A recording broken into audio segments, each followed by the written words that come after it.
Hey folks, it's Sam talking about the solar eclipse in April, Pisces, April 8th in Revati Nakshatra. You can see the chart here.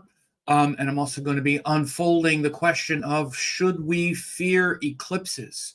It's a big issue because, again, in Indian cosmology, mythology, and whatnot, and even just in general, eclipses are not just, let's go out and dance and celebrate. Here in the West we kind of see it that way, and there's nothing wrong with that. It's all about cultural references, but there is a history and a tradition of eclipses that we should also understand. So I'm going to go through this article that I wrote on this also today, but I'm going to break down the eclipse time that we're having right now. And so I welcome you to check this out. Please like the video. Clicking like helps a lot more than you know. It pushes the video higher in relevant video searches. Also, please leave a nice comment. Comments also help more than you know as it raises the video in searches. Many times with hundreds of likes, there are only a dozen comments and they can be disproportionately negative. So be positive. Let me know if you like this. Even just a few words really help. So subscribe, ring the bell to get notified of upcoming videos. Yes, really appreciate all of that, feedback that people have been giving. And again, one of the things also that's happening is this is also going to be part of a continuum, because later today for the members, as you can see, upcoming today at 6:00 p.m., I'm going to be doing the eclipse forecast for all of the members at the Lemurian and above level. I'll be going live at 6 p.m. to do that. Again, all you need to do is click on samsmembersite.com. Let me just highlight this here. I'll drop it in the chat live. And when you go there, you just get this thing that pops up. And then you can join at the Lemurian level.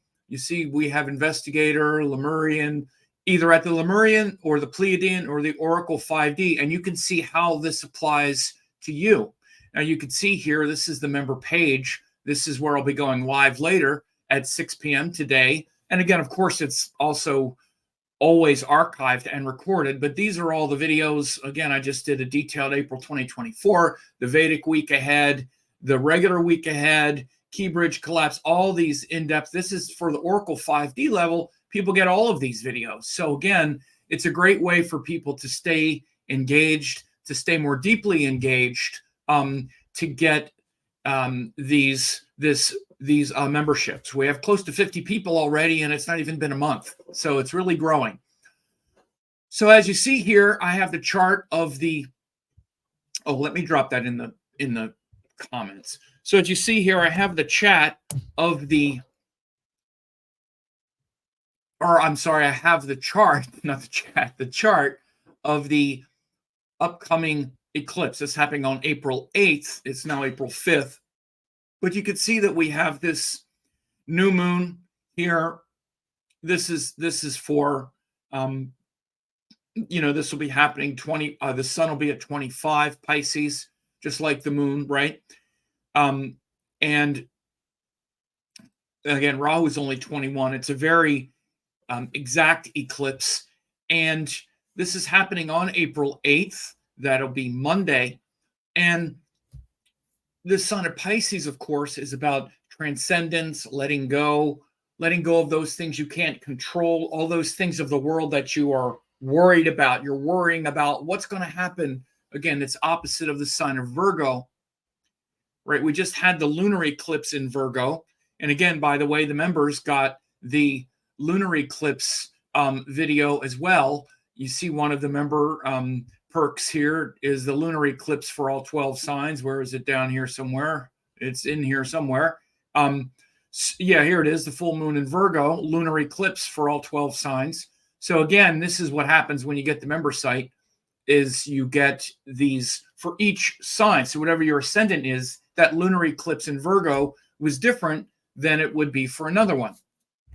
But anyway, so that lunar eclipse in Virgo a couple weeks ago gave us this kind of like emotional sort of stress around all the things we're trying to control and organize. I got to organize my life, organize my emotions, organize my feelings, right? This is the crazy thing of Virgo, right? We're trying to organize and worry and structure everything, put everything in its proper place, right? So what that full moon in Virgo a couple weeks ago, that full moon lunar eclipse in Virgo brought that kind of stress where we're trying to organize things, but yet it's impossible. So again, we have to learn to sort of let go of those things we can't control.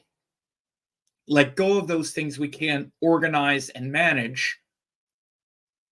Organize the things we can, and that doesn't mean we can't organize anything. In fact, it means that we have to be connected to the things that we can control and organize the things we can control, which are very much in our immediate environment, all the details of the world, right? Like I can't control much, but I can control what's happening like in this presentation, right? I got all this stuff organized. Then I come and I say my thing, right? I come and say my thing. Now that I'm done with this window, I'm going to close it. So I can organize this little part of the universe, right? But what happens after that, I can't control. You have your own little part of the universe that you can organize and control. That's related to Virgo. So again, we just had that lunar eclipse a couple weeks ago, March 25th. And then the moon wanes. After that full moon, it gets darker and darker, darker, darker. Then we have this solar eclipse in Pisces, where now we've learned to organize the things we can and let go of all the rest. That's the big one. The let go of all the rest is the hard part, isn't it? The let go of all the rest is to surrender. Ding, ding, ding. We're getting into some keywords here. Surrender. The hardest thing a human ever does is surrender. You might think you're surrendering, but you're not. You are not. You surrender one little thing and you're like, oh, I've surrendered. No, you haven't. You've surrendered one little thing. Surrender means you let go. You give up.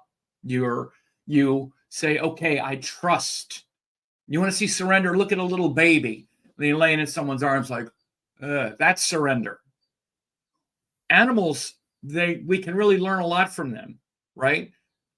Like when animals trust us, for example, like when you have a cat or a dog, one of the biggest things they do when they trust you and they like surrender, they like open their belly and they lay there like, okay, I trust you totally, to like put your hands all over me and scratch me or whatever. That's like a physical surrender, like, okay. We don't surrender though. It's our ego that's always in control. And again, we don't understand that this is what ego is. We think ego is like, oh, I don't have a big ego. Actually, I'm very insecure. Actually, I lack confidence. Actually, I. All of that is ego. All of it.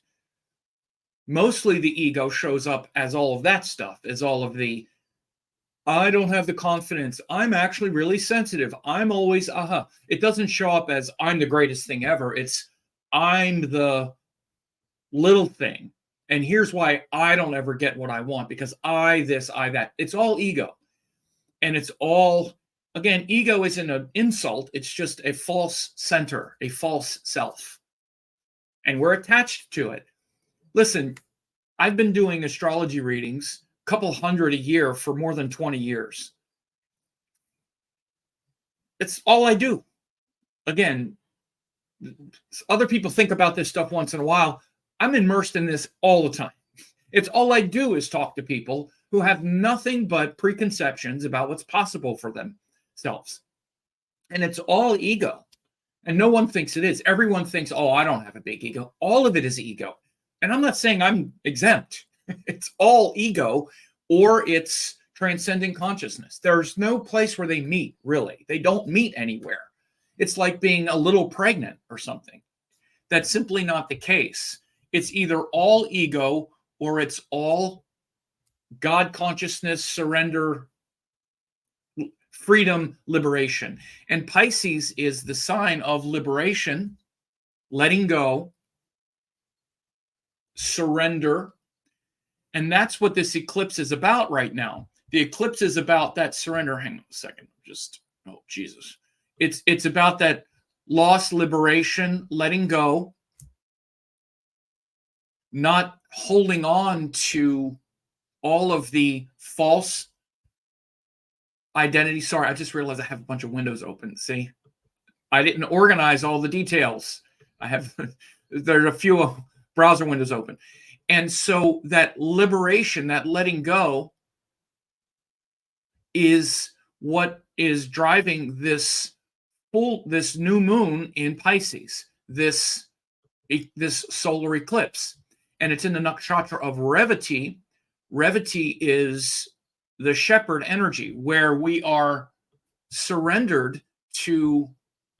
It's like the way the sheep is surrendered to the shepherd, where they trust and they just follow the shepherd. Eventually they trust, okay, he's taking us where we want to go. He's going to take care of us.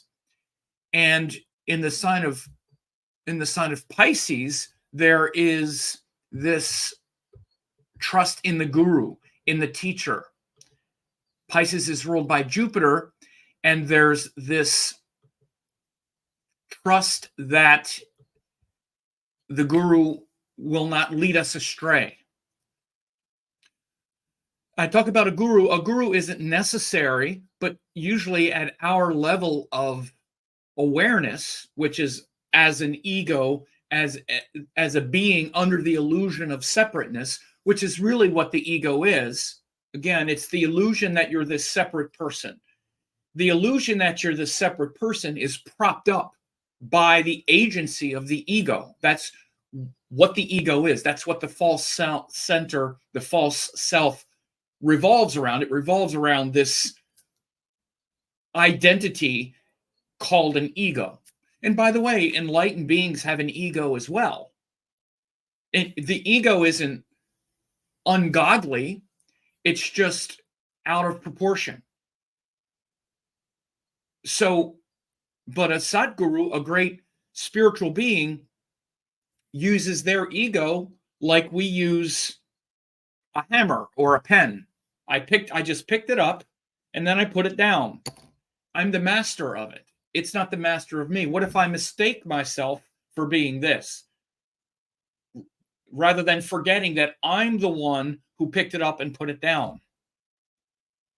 So the same is true like with the ego. It's not a fault. The fault is that we've lost ourselves and we think that the ego is the true self, and we've forgotten there's a being behind it.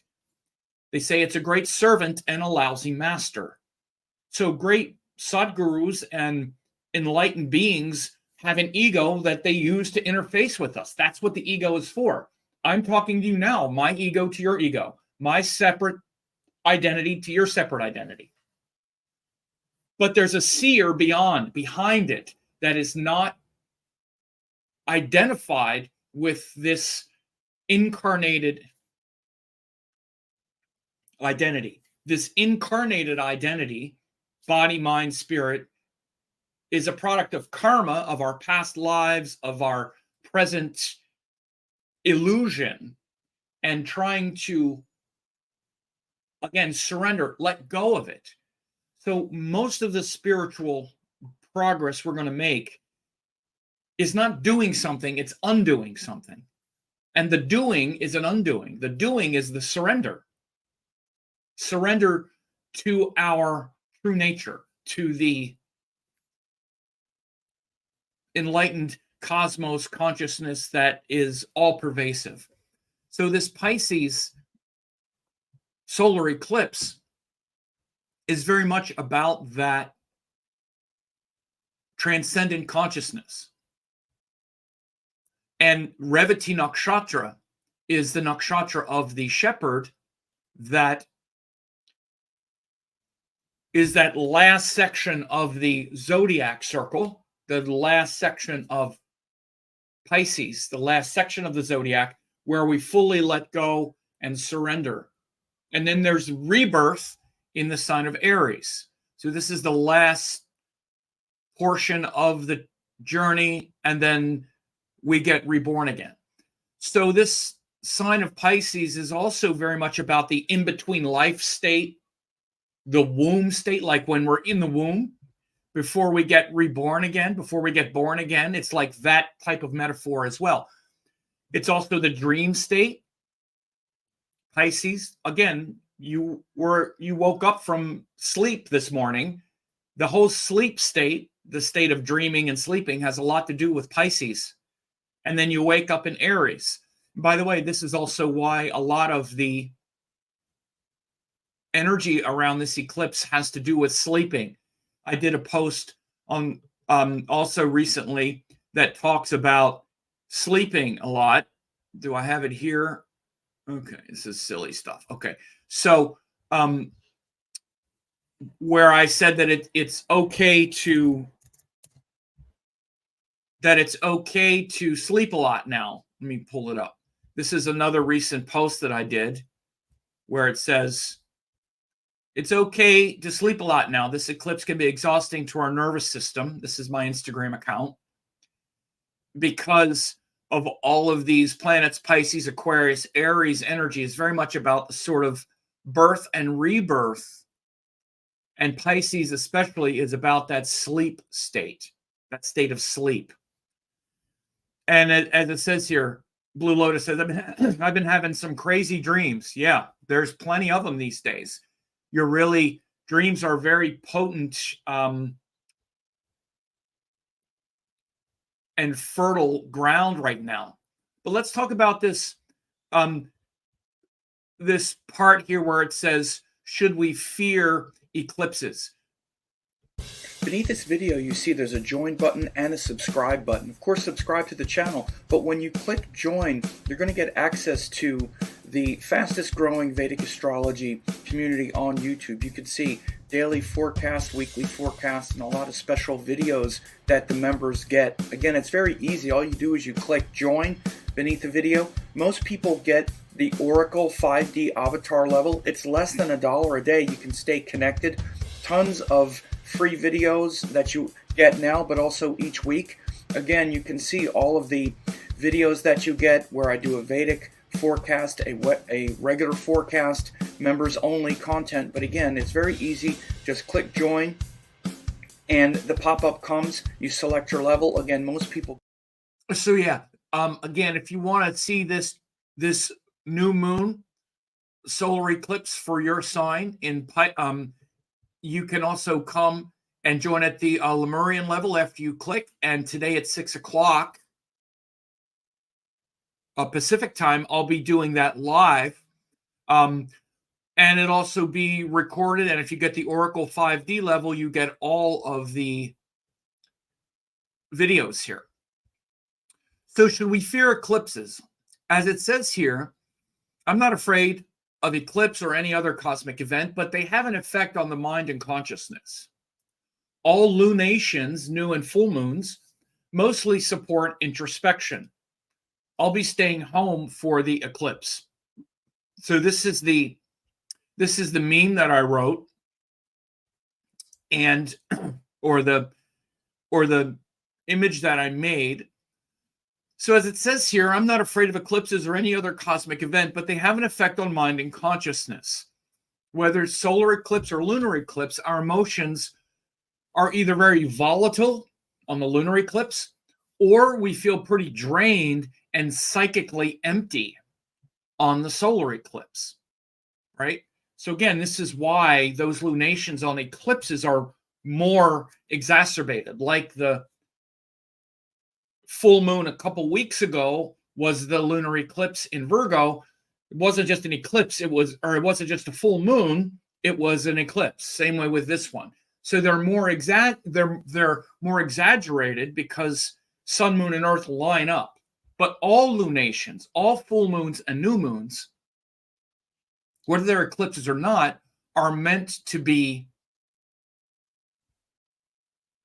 times of introspection. For these reasons, all lunations mostly support introspection. Again, ideal for meditation and channeling the emotional intensity of a full moon. So meditating on the full moon, you channel all that emotional intensity. Again, there's nothing is ever in and of itself inauspicious, including eclipses. It's just energy. And it's whether you're aligned with it and how you align with it. And by the way, the best thing to always do is meditate. It's always best to turn away from the outside world and tune into the inner world in all situations, not just on eclipses. But on these full and new moons, when the energy is that concentrated, it's even more crucial, because not only is it more possible that you can be losing yourself in the emotional intensity of the full moon, but you can also be feeling emptied out on the new moon, because when the new moon is there, the moon disappears in the sky. That's what happens. So your moon, your mind and consciousness and sort of psychic identity feels very empty and like feels very drained and sort of hollowed out. And again, you can say, well, that's not so good. Well, it's great if you want to negate your ego, because what do you think your ego revolves around? Your ego revolves around all these emotions. That's the agency. You know, I say this a lot of the time to people. It's not like you have emotions. You are emotions. This is like, really, it's like, oh, I had this feeling, have this feeling. We're nothing but feelings. We're just a bunch of emotions that keep changing. And that's who we are in any given moment. But anyway, so eclipses and lunations are really the time to be channeling the emotional intensity of a full moon, which is a lunar eclipse, or feeling of being emptied out of a new moon or solar eclipse. So that's the time. This is why meditation and introspection is really powerful then. And yes, the ancient seers had warnings about eclipses, not to look at them, not to eat on that day, and many other things. Like many of the Indian texts, hyperbole is part of their linguistic framework. And it's not always meant to be literal. So in the case of eclipses, they're referring to a cosmic phenomena where the light gets blocked out, the light of consciousness, the light of the soul. And that connection we have to our true nature can be obscured and hard to access during those times, as previously mentioned. It's hard for us to access that light of the soul when we have solar and lunar eclipses, right? Because the light is literally blocked out. So they really make an exception there and say, okay, this is really a time to not look outside, look inside. Thus, we're told to simplify, spiritualize, and internalize on those intense moments, those intense alignments. So as it pertains to the April 8th eclipse, I'll not be traveling to view it. I thought seriously about it, as I could drive the distance in order to witness it. But as I get closer to this moment, I'm feeling a need for introspection and emptiness and the power that brings. The idea of being around a lot of people in a festival or party atmosphere doesn't appeal to me at the moment, although I know many people who are going to be at festivals. And I hope they have a marvelous and amazing time. I'm sure it'll be an awesome spectacle to witness and participate in. If it were near my house or just a short drive, I would definitely go out, experience it, and bask in the awe. But I'll be staying home for the eclipse. So again, I totally understand why people would go, and I would go. Like I say, I'm not afraid of it. As it stands now, for me, and one of the things that happens is the whole thing around it, like the traveling and the this and the that and the being drained and then the aftermath. Those are the things that kind of make it less appealing, because right now I'm not really feeling that. If I would have, let's say, already bought a ticket to an event or been teaching somewhere, I would be going, but I would be kind of feeling like, oh God, I got to go do this now. Okay, just let me get there. Because again, we start to get a little bit in this sort of experience where we start to feel a little bit drained, because again, that's really what Pisces is, especially. Pisces is very much this kind of dream state, sleep state, where we're kind of not really all fired up about getting out there and doing something. It's like, Can I just sleep through it and work through everything on that kind of psychic realm? Can I work through this eclipse on the dream state, in the dream? I can surrender then. And by the way, understand this. When I talk about things like surrender, what do you think sleep is? You don't will yourself to go to sleep. Sleep overcomes you. You surrender to sleep. You surrender to sleep. Last night, for some reason, I was awake till about 5 a.m. When it gets near eclipses, my sleep patterns start to get weird anyway, because I was born near an eclipse. I was born very close to eclipse. I was born 4 days before the lunar eclipse. And the lunar eclipse passed by where I was born, passed by the location. It was 1963. So I was born. And so when you're born near an eclipse, all lunations tend to affect you a little bit. But anyway, so for some reason last night, and I was tired because I had only slept about 5 hours the night before. Got up and unexpectedly went out and played tennis yesterday. It was very vigorous. I've been feeling good. And I was like, okay, I'm going to sleep tonight.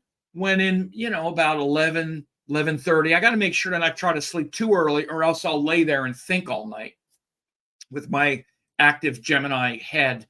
Man, 11:30, 12, I'm laying there. I'm like, okay, I start to fall asleep, and then ding. It was like I had slept about a half an hour, and then I'm lying there awake for 4 hours. I'm just trying to surrender to sleep. Like, please let me sleep. Eventually, you surrender, right? So sleep is an aspect of surrender. But instead of surrendering to sleep in Pisces, you surrender the ego to the cosmic consciousness. You can consciously surrender the ego, your separate identity, to the infinite transcendent self, which is Pisces. And that's a big part of this eclipse here. Again, there are other things here for sure. There's an exalted Venus here. Mercury goes retrograde back into it. It's definitely, there's more complexity here. I'm going to do another video update here, probably tomorrow. But I wanted to do this one just because I wanted to talk about about just these aspects of it, just the sun, moon, Revati in that nakshatra, and this opposition to the Virgo eclipse. And as you can see, as I've already said, that you can get the membership here at the Lemurian level. If you're watching this on April 5th, then tonight at 6 p.m., I'm also doing this new moon eclipse for all 12 signs, as you've already seen here. And again, besides that, again, you shouldn't really be afraid of eclipses, particularly if you do spiritual practices, but it's certainly something to also really respect.